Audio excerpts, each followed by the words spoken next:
Cara, vou te dizer, esse troço tá entalado, cara. Tá entalado. Esse dia que o cara botou a palavra golpe, cara. Eu não falei uma vez a palavra golpe.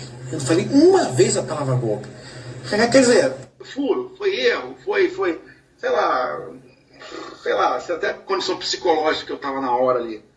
Porra, mas quando é de palavras golpe que ele bateu, cara, eu não falei golpe uma vez. Está aí o primeiro áudio para a gente abrir a nossa conversa aqui. E eu tive a curiosidade de olhar no depoimento, no interrogatório da semana passada do Mauro Cid, perante o STF, e procurar ali quantas vezes ele usou a palavra golpe.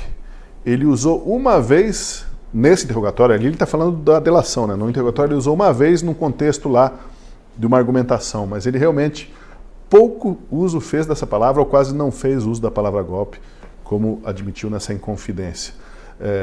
Como que vocês, aqui os dois aqui que não debateram esse tema ainda, o Marcília vai revisitar vários pontos aí, como que você, Kilter, vê essa negativa e essa primeira declaração do Cid nesses vazamentos, que o próprio STF foi obrigado a colocar, abrir, né, no inquérito, porque o advogado de defesa, agora que iriam contra o réu dele, que ele defende, ele resolveu trazer essas provas à baila, provas inclusive que estavam já publicadas parcialmente na revista Veja.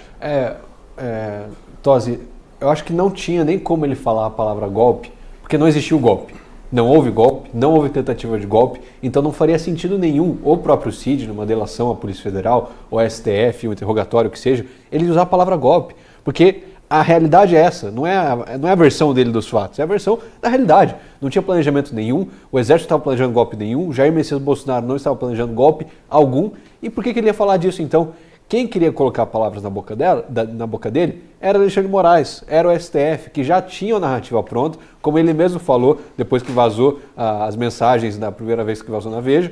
Ele falou, olha, ele já tinha uma narrativa pronta, queria que eu seguisse. É exatamente isso. Queriam que ele falasse do golpe, queriam que ele falasse que Jair Messias Bolsonaro planejava o golpe, queriam que ele falasse que o Exército, a Marinha, a Aeronáutica, o que fosse, estavam todos alinhados com o golpe. Mas isso não é verdade. Eu lembro vocês que a primeira prisão de Mauro Cid, em maio de 2023, foi por motivos de suposta fraude no cartão de vacinação. Ele ficou preso quase 9 meses para dar depoimento depois sobre golpe de Estado. Ou seja, há uma completa deturpação da verdadeira justificativa para manter Mauro Cid preso. E daí, beleza, ele firma o acordo da delação premiada, ele é solto depois disso, depois que ele dá a delação, vaza na Veja a questão da delação dele, as mensagens, e aí ele volta para a prisão, prende ele de novo. Para quê? Para que ele desse uma nova delação, um novo depoimento, falando que aquilo não era verdadeiro. Falando que a Veja estava errada, que não tinha nada disso, que ele estava certo, a primeira delação valeu.